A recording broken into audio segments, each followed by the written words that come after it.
Shri K C Venugopal, Rahul ഗാന്ധിയുടെ വിശ്വാസ്യതയെ ബാധിക്കുന്ന ഒരു പ്രശ്നമാണ് അദ്ദേഹത്തിൻ്റെ ഇന്നത്തെ പ്രസ്താവന. ഭാവി പ്രധാനമന്ത്രി എന്ന രീതിയിൽ കാണുന്നയാളാണല്ലോ രാഹുൽ ഗാന്ധി. അദ്ദേഹം ഉന്നയിക്കാൻ പോകുന്ന ആരോപണം പുതിയതായിരിക്കണം, അതിന് വിശ്വാസ്യത ഉണ്ടായിരിക്കണം, അത് പ്രധാനമന്ത്രിക്ക് മേൽ കൊള്ളുന്നതായിരിക്കണം. ഇങ്ങനെ പല കാര്യങ്ങളും ഉണ്ടല്ലോ. പുതിയ തന്ത്രങ്ങൾ രൂപീകരിക്കുന്നതിന് വേണ്ടിയാണോ ഇന്ന് എം പിമാരുടെ യോഗം അദ്ദേഹം വിളിച്ചുകൂട്ടിയത്? പാർലമെന്റിൽ ഉന്നയിക്കാൻ അവസരം കിട്ടിയില്ലെങ്കിൽ ജനങ്ങളുടെ മുന്നിൽ പറയാൻ രാഹുൽ ഗാന്ധി തയ്യാറാകും എന്ന് തന്നെയാണോ? അക്കാര്യത്തിൽ ഒരു ഉറപ്പ് പറയാൻ സാധിക്കുമോ? അല്ല, ഇന്നത്തെ ഞങ്ങളുടെ യോഗം ഈ സംബന്ധിച്ച് ജനങ്ങളുടെ ഇടയിലേക്ക് പോകാൻ തന്നെയാണ് തീരുമാനിച്ചിരിക്കുന്നത്. ഇന്ന് എം പിമാരും കോൺഗ്രസ് ജനറൽ സെക്രട്ടറിമാരും ഒന്നിച്ചിരുന്ന് ഞങ്ങളുടെ ഭാവി പരിപാടികൾ, ഇത് താഴെത്തട്ടിൽ മുതൽ ജനങ്ങളിലേക്ക് ഈ സന്ദേശം കഴിഞ്ഞ ഈ പറയുന്ന 40 ദിവസക്കാലത്തോളമായി നരേന്ദ്രമോദിയുടെ ഗവൺമെൻറ് ജനങ്ങളെ ദുരിതത്തിലാക്കിയ പ്രശ്നം സത്യത്തിൽ ഇവിടെ കുറച്ചും കൂടെ കഴിഞ്ഞ് ഇനി പ്രശ്നം കൂടിക്കൊണ്ടേയിരിക്കുള്ളതാണ് ഞങ്ങളുടെ വിലയിരുത്തൽ. കാരണം ജനങ്ങൾക്കുള്ള ബുദ്ധിമുട്ടുകൾക്ക് പരിഹാരം ഉണ്ടാകുന്നില്ല, മാത്രമല്ല ഓരോ ദിവസവും കൂടിക്കൊണ്ടിരിക്കുകയാണ്.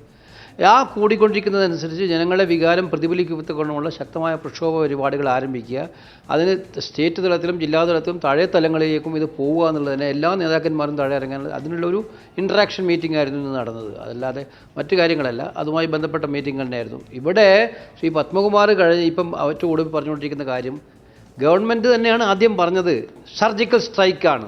Surgical strike. വേണുഗോപാൽ, ഞാൻ ചോദിച്ച ചോദ്യം ഇത് ജനങ്ങളുടെ മുന്നിൽ അദ്ദേഹം ഇന്ന് ഉന്നയിക്കാൻ ആഗ്രഹിച്ചിരുന്ന ആരോപണം, ലോക്സഭയിൽ ഉന്നയിക്കാൻ ആഗ്രഹിക്കുന്ന ആരോപണം, ഞാൻ പറഞ്ഞല്ലോ, ജനങ്ങളുടെ മുന്നിലേക്കുള്ള ക്യാമ്പയിനായിട്ട് മുന്നോട്ട് പോകാൻ തന്നെയാണ് ഞങ്ങൾ തീരുമാനിച്ചിരിക്കുന്നത്. അങ്ങനെയെങ്കിൽ അത് ജനങ്ങളുടെ മുന്നിൽ തുറന്നു പറയും. ഞാൻ പറഞ്ഞല്ലോ, ഇതുമായി ബന്ധപ്പെട്ട കാര്യങ്ങൾ, ജനങ്ങളുമായി ബന്ധപ്പെട്ട കാര്യങ്ങളിൽ രാഹുൽ ഗാന്ധി എന്ത് ചെയ്യണമെന്നുള്ളത് പാർലമെൻറ്റിൽ അദ്ദേഹം പറയാനുള്ള അവസരം കിട്ടിയാൽ നാളെയും മറ്റന്നാളും പാർലമെൻറ്റിനോട് നമുക്ക് നോക്കാം. നാളത്തെ കാര്യം എന്തിനാണ് ഇന്ന് പറയുന്നത്? അത് നോക്കാം.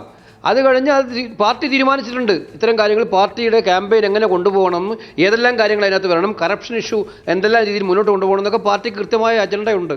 അജണ്ടയുമായിട്ട് പാർട്ടി മുന്നോട്ട് പോകും. അതിൻ്റെ ഒരു സ്ട്രാറ്റജി മീറ്റിംഗ് തന്നെയായിരുന്നു ഇന്ന് കൂടിയത്. ശ്രീ സി ആർ നീലകണ്ഠൻ, ഇങ്ങനെ പാർലമെന്റിൽ രാഹുൽ ഗാന്ധിക്ക് സംസാരിക്കാൻ അവസരം കിട്ടണമെങ്കിൽ പ്രതിപക്ഷം നടുത്തളത്തിലിറങ്ങി പ്രതിഷേധിക്കുന്ന ശീലവും മാറ്റി നിർത്തേണ്ടി വരും ഈ വരുന്ന 2 ദിവസങ്ങളിൽ. അതിന് പ്രതിപക്ഷം തയ്യാറായാൽ മാത്രമേ രാഹുൽ ഗാന്ധിക്ക് വിഷയം ഉന്നയിക്കാൻ കഴിയുകയുള്ളൂ. അങ്ങനെ എന്നിട്ടും തടസ്സമുണ്ടാകുകയാണെങ്കിൽ അത് ഭരണപക്ഷത്തിന്റെ കുറ്റമായിട്ട് ആരോപിക്കാനും പറ്റും. അല്ല, ഇവിടെ തീർച്ചയായിട്ടും ഇനിയിപ്പോൾ ഇത്രയും കൃത്യമായ രേഖ രാഹുൽ ഗാന്ധിയെ പോലെ ഒരു ലീഡറുടെ കയ്യിലുണ്ടെങ്കിൽ ഏത് വിധേനയും അത് പാർലമെന്റിൽ അവതരിപ്പിക്കാൻ അദ്ദേഹം ശ്രമിക്കണം. അതാണ് എൻ്റെ ആവശ്യം. കാരണം ഇന്ന് ഇന്ത്യയുടെ ആവശ്യമാണ്.